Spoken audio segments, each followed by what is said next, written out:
Hello, this is John from caveofprogramming.com. In this tutorial, I'm going to introduce you to the MySQL workbench. And I'm assuming if you're following this tutorial, which is quite an advanced tutorial after all, that you're familiar to some extent with SQL and databases. So what I'm going to do here is I'm just going to go really quickly through using the MySQL workbench and creating a database, so that if you don't have that knowledge, at least you can have something that you can follow through. But I'm not going to get into any detail into SQL or databases, because that will take us away from the core subject of Spring here. So I'm just going to introduce you basically to the tools that we're going to be using to work with databases in this series of tutorials. And I've installed the free MySQL Community Edition database on my computer, which happens to be a Mac, but you can install it on Windows or all kinds of operating systems. Just search for MySQL and you'll find it. And I've also installed the free MySQL workbench. And MySQL has long been providing some kind of user interface to its database, and it's got better and better actually. So at the moment, the current iteration is pretty good. If it's changed by the time you see this tutorial, then don't worry too much. You'll have to figure it out for yourself, but what you have to do is going to be something similar to what we're going to do here. And if you want to follow through this tutorial using a different database, you absolutely can. But again, I'll have to leave you to figure out some of the details for yourself. So here in the MySQL workbench, I can connect to my MySQL database here, and I can issue SQL statements. And here we've got a tab where I can create visually databases, which is really great. And here's a tab where I can do administrative tasks. And what I'm going to do now is I'm going to go ahead and create just a one table database to get us started, which I may change later. And I'm also going to attach to this lecture, this video, a SQL script which you can import here. So if you don't want to type this stuff yourself, if you go to firstly, if you download the .SQL script, which I'll provide with this tutorial, and then you go to the server administration section here, connect to your database, go to data import and restore, or whatever the similar option is in your version of this workbench thing, and go to import from self-contained file. Here you can browse to the SQL file, which I'll provide you with, and that will enable you, hopefully, to create a database using, this is just like a list of SQL commands, and that will create a database for you, which I'll be using in this series of tutorials. So let's go back to the home page here. I'll click the home button, which is in the top left hand corner, and I'm going to go to create new EER model. I always actually forget what this stands for, entity something or other relationship, but it's not important. So let's click this, and I'm going to double click the database name here and change it here, schema name. Let's change it to Spring Tutorial or something like that, and press return. And now I want to go to add diagram, so I'll double click that, and here we can actually draw tables. So I'll click this table icon here. I know I'm going quite fast here, and it might be quite difficult to see what I'm selecting, but if you're not familiar with this stuff, I'd encourage you just to explore this a bit yourself, to hover the cursor over things and maybe look at some other tutorials on the internet to get familiar with a database like this one. So I'll click the place new table button and click in here, and I'll double click that, and I'm going to rename this table. So I have the idea at the moment, and I may change my mind, but I have the idea that we could work towards setting up a little Spring website where people can place offers of things that they're going to do. So like I get a lot of emails from people saying that they can do this, they can do that, they can do web design or programming or whatever, and other people I know are looking for these kinds of services. So let's work towards creating a website where people can place like an advert for some service they're providing, some kind of IT related service, and then other people can get in touch with them. And I may change this later on if I get bored with it, but we'll start with this as an example. So I'll call this table offers, so I'm just naming it down here. And now I want to add some columns, and what I'll do is, where it says click to edit under column here, I'll double click that and I'll call this column ID, and I'll tick to say it's a primary key, it's not null, and I'll make it auto increment, so this will give us an ID for each row in the table. Let's have a name, so I'll double click below that and say name, and that can be, I'm going to change this to varchar 100 in case someone has a really long name, and we'll say it's not null. Double click below this column name again, and let's say email here, and email probably varchar, I don't know how long emails can be, but usually not that long. Let's make it 60 characters at the most to be on the safe side, and I'll tick to say it's not null, so it can't be null.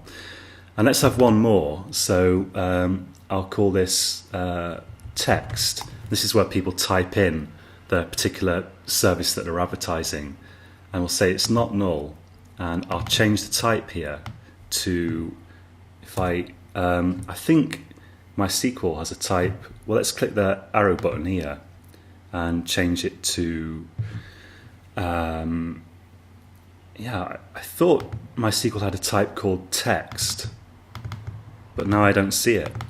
So let's try typing in text, and it seems to accept it. Maybe it's an alias for varchar or blob or something, I don't know. But this seems to be okay, and I'm going to save that.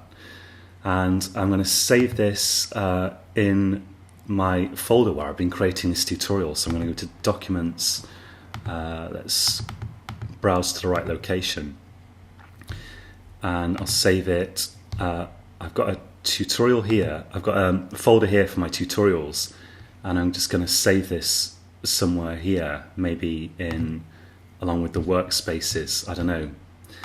And this is tutorial 36, I believe, so let's call this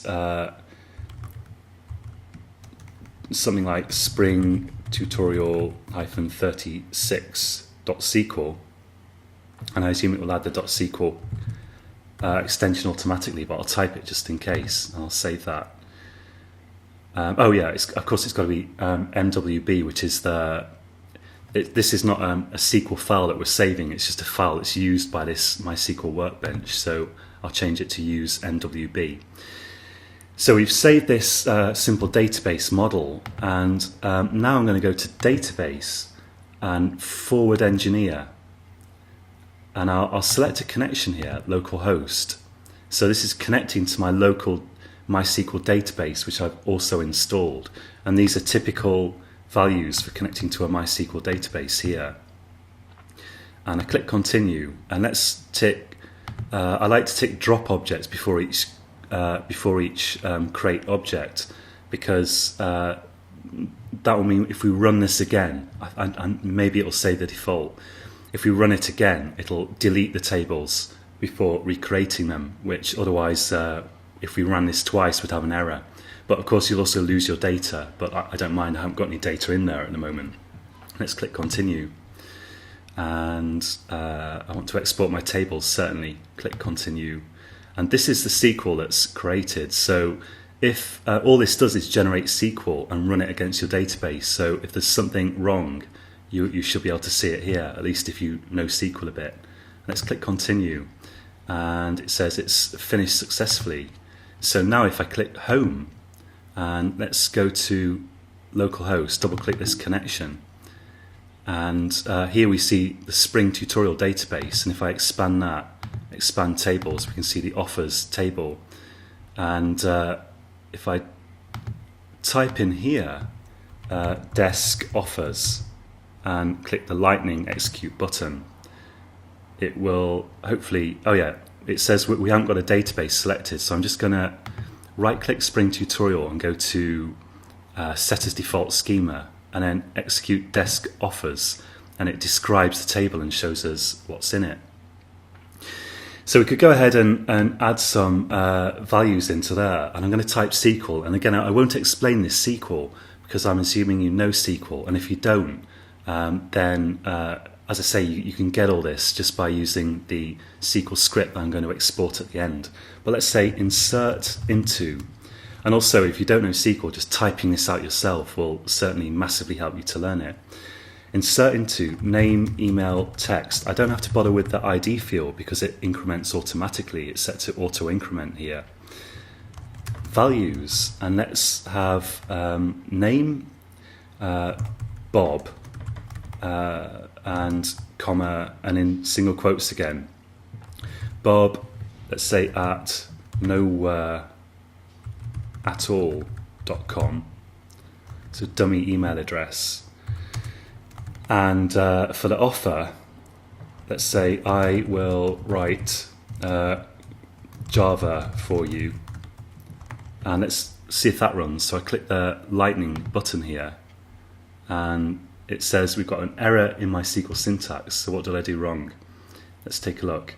It's well, it looks okay to me. Maybe it doesn't like. Yeah, there seems to be an error. Yeah, I've forgotten the table name. So insert into offers, and let's run it again. There we go. Now it's green. So now it worked. And we can insert like a couple more. Let's have Mike. I'll give Mike the same email address, and let's say web design very cheap. I hope people would write more descriptive offers if I actually make this system live and run it again. And I'll just have one more in there. Let's say Sue, and we'll have the same email again, sue@nowhereatal.com. I hope that domain doesn't exist, but it doesn't really matter. And let's say Sue does PHP coding, and click run. And now finally, let's just delete that and say select star from offers and run it. And we can see our data echoed back. So the final step I'm going to do here is I'm going to go to home and admin and data export, and I'm going to export this SQL file. So I'm going to export self-contained file, and I'm going to export it to documents. In my particular case here, I'm going to export it to the same place that I exported the model file. So let's call this spring-tutorial-36.sql, and save it and start export. And what that does, well, I don't see any. Oh yeah, let's tick something here to export. Let's tick that and make sure that Office table's ticked, and click Start Export. And what that does is creates a SQL file containing hopefully all the data, and browse to that folder. So documents, work, and Spring. Where did I put it? Workspace. And I've exported down here, hopefully, Spring tutorial 36.sql. I'm not seeing it at the moment. There it is. And I'm going to open this with a text editor. So I'm on a Mac, so let's open with text edit. So on Windows, you could try opening it with Notepad, for example. And here we see the file that I've exported, and it's just a load of SQL statements for creating that database here and then inserting this data. So if you don't want to type all that stuff yourself, you can, to continue with this tutorial, just use this import option, browse to that file after you've downloaded it, and just import it, and that should create the database for you. Okay, so that's just a really brief introduction to the MySQL and MySQL Workbench, and I'm going to be using this as we go through the tutorials, but feel free to use a different database. You should be able to connect to all kinds of databases in Spring. So until next time, happy coding.